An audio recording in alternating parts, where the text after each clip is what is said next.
جنازے کی نماز پڑھنے کے لیے لوگ دوسرے ملک سے بھی آ جاتے ہیں، لیکن فرض نماز پڑھنے کے لیے مسلمان محلے کے مسجد تک نہیں جاتے۔ تکلیف میں صبر سے کام لو، کیونکہ سونے کو آگ سے آزمایا جاتا ہے اور مومن کو تکلیف سے۔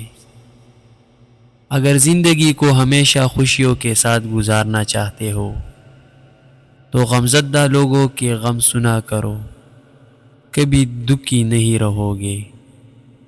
مجھے مایوس ہونے والے شخص پر تعجب ہوتا ہے، جبکہ اس کے پاس استغفار کی قوت موجود ہو۔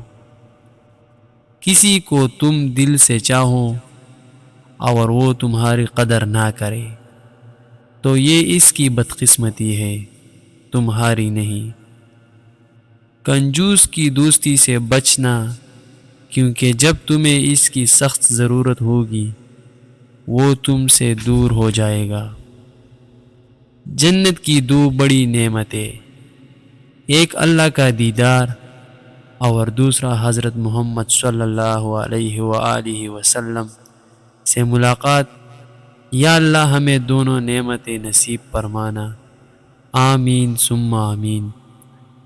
اپنے رب کو یہ نہ بتاؤ کہ تمہاری مشکل کتنی بڑی ہے، بلکہ اپنی مشکل کو یہ بتاؤ کہ تمہاری اللہ کتنا بڑا ہے۔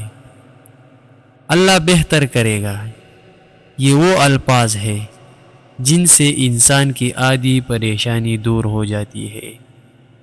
نا امید کبھی نہ ہونا، کیونکہ اللہ کے پاس کچھ بھی ناممکن نہیں۔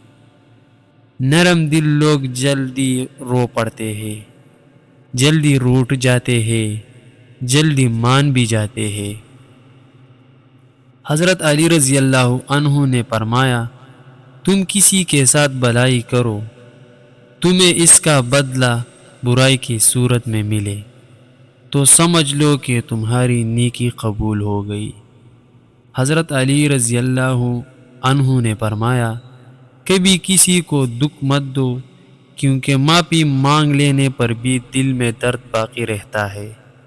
جس طرح دیوار میں سے کیل نکالنے پر سوراخ باقی رہتا ہے۔ رکاوٹیں اور مشکلات کے لیے پریشان مت ہو، ان کے پیچھے بہت حکمتیں ہیں۔ یہ آپ کا راستہ نہیں روکتے، بلکہ بہترین راستے پر لے جانے کے لیے آتے ہیں۔ ویڈیو دیکھنے کا بہت بہت شکریہ۔